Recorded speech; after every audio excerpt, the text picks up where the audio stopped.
In the quiet coastal town of Havenwood, a one-eyed German shepherd appeared. No one knew from where. He was simply there one misty morning, sitting patiently on the end of the old municipal pier, gazing at the horizon where the sea met the sky. He was named Captain by the locals, a title born of respect and unspoken curiosity, for he carried an air of solemn duty. Captain did not beg. He did not play. Each day he followed the same ritual. At dawn, he would walk the length of the pier. At noon, he would sit outside the shuttered Maritime Museum. At precisely 3:17 p.m., he would trot to the town's lone train station, watch the 3:15 commuter train arrive and depart, and then, with a sigh that seemed to carry the weight of the ocean, he would leave. The mystery was his anchor. He wore a worn, salt-crusted leather collar, but no tags. His left eye was a milky blue, scarred from some ancient conflict, and he walked with a slight hitch in his rear step, a legacy of an old injury. Children were fascinated but kept their distance. Adults felt a strange, reverent pity. He was a ghost of a story no one could read. The town itself was a character, holding its breath. Havenwood had been a bustling port once, but a terrible storm 30 years prior had claimed the MS Halcyon, a small research vessel, and all 6 hands aboard. The town never fully recovered. The tragedy a silent scar on its soul. Captain's arrival stirred the sediment of that old grief. The protagonist of our story is Eli, a retired investigative journalist who had moved to Havenwood to escape the noise of cities and his own failed career. His curiosity, however, was an itch he could never stop scratching. Captain's precision, his silent intelligence, hooked Eli immediately. This was no ordinary stray. This was a dog with a mission. Eli began to document Captain's movements. He noticed subtleties others missed, how the dog would pause at a specific, faded mural of ships downtown, how his ears would twitch at the sound of a particular foghorn recording, played by the nostalgic lighthouse keeper. Captain wasn't wandering, he was patrolling.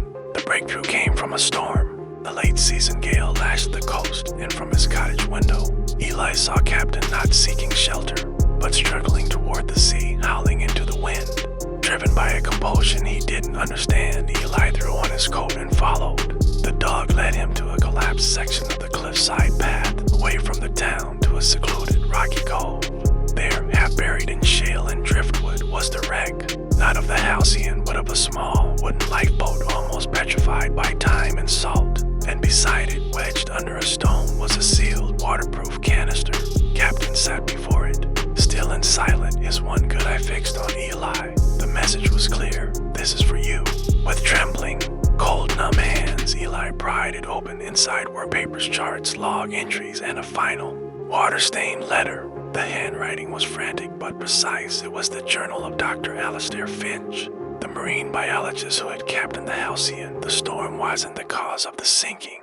He wrote, it was sabotage, a fire in the engine room set to destroy evidence of what he had found, a pristine, unknown deep-sea coral reef, an ecological treasure. A powerful corporate interest seeking to claim the area for unsound drilling had wanted his research silenced. The final entry was a desperate scrawl. I've sent Rex, my dog, my first mate, ashore in the secondary raft with the core samples and coordinates. He knows the way. He has the proof. Find him. Trust him. Rex. Captain. Ellie's blood ran colder than the sea spray. The town's tragedy was a murder, and the sole survivor, the living proof, had been waiting for 30 years for someone to see him, to follow him. Captain Rex had not been waiting for his owner at the train station. He had been following the last order he was given to guard the evidence and find a trustworthy human. He'd been evaluating the town, its people, for 3 decades, waiting for the right pair of eyes. He'd been leading Eli, the truth seeker, to the proof all along. The story that unfolded was a tsunami. Eli, with Captain always at his side, is silent. Powerful testament published the findings. The national media descended on Havenwood. The corporate entity, though evolved, was held accountable in a historic lawsuit. The reef was designated a protected marine sanctuary, named the Halcyon Gardens. But the true climax was not legal or environmental. It was communal and deeply human. The town gathered for a memorial, not of mourning, but of revelation, on the renovated pier.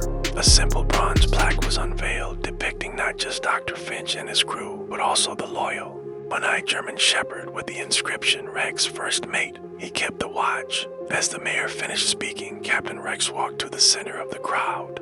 He was no longer a mysterious, pitied stray. He was a hero, a historian, a bridge between a painful past and a redeemed future. He moved slowly, and for the first time, he allowed the children to pet him. He nuzzled the hands of the old fisherman who remembered the halcyon. He sat finally at Ellie's feet, looking up, and for the first time, his tail gave a slow, heavy, thumping beat against the wooden planks. The mystery was solved, but the bond was eternal.